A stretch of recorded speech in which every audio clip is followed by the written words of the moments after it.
a really well-pitched game. What did you see in Jose Berrios that had him just so sharp tonight? Well, it was a dominant start. It was. I mean, he was about as sharp as anyone could ever be. He made every pitch he wanted to. The stuff was excellent.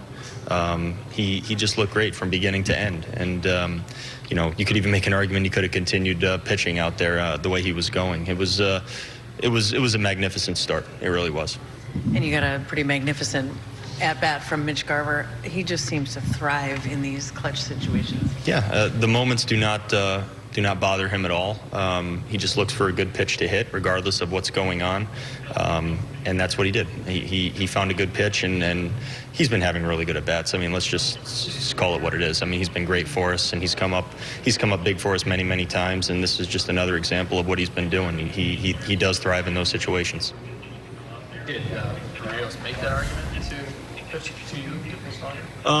No, he might have looked a little surprised when I did come over to him, but he put us in a fantastic spot, and he you know, I went over to shake his hand, and it's hard to, you know, for anyone to be you know, whether it's me, him, and anyone involved in the situation, to think anything of it besides, you know, what a great start. That's really what everyone's thinking. It's the same thing. He said he's kind of on and off the field, like he's kind of got the weight of the world. Who's that? I'm sorry. Jose. Oh. Like he's got the weight of the world on him.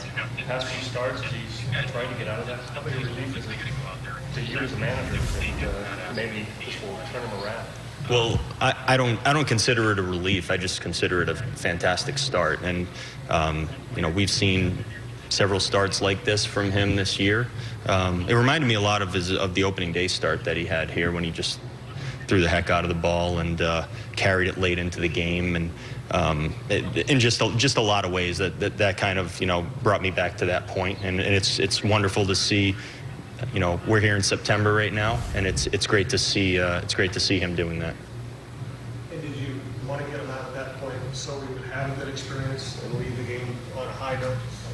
Well, I don't think. Well, for one, I don't think there's any way we could look at that start, regardless of if he kept pitching, and regardless of how it went, that you could look at it really any other way, except it was just a very impressive start. I think where we were in the game, where he was workload-wise, the fact that we just came off an off day, we had a very fresh group at that point. It was 2-0, and I think it made a lot of sense to get our guys in there who pitched in the 8th and 9th inning for a while now and done a great job for us, and they thrive in those situations too. So I think it made a lot of sense. Kind of probably feels good for Eddie Rosario to get some weight off his shoulders to break in for you guys. You know, how's he been feeling lately? Because he's been struggling a little bit. Well, the one thing with Rosie is that no matter what's going on, whether he's on one of those hot streaks or not, he wants to be the guy up at the plate. He never shies away from anything. He wants to play every day. That's all you can ask for from your players. He wants to be out there, and he gives it what he has when he's out there, and he wants those at bats. And it was a nice swing late in the game. It really was. You said Jose pitched well in Boston too. What did you see from him today that kind of allowed that success to translate to the stat sheet today? Well, really everything. I mean, you can compliment basically every single thing that he had going on today. I think his execution, his command was tremendous. It was exactly where he wants to be. When he missed, he didn't miss by much. He made all the pitches that he wanted to, and really the other team also tells you a lot with the swings, with you know, the pitches they take. You know, their body language sometimes. There's a lot that you can read from those types of situations, and it's really what, you know, leads you to say that it was just a wonderful start.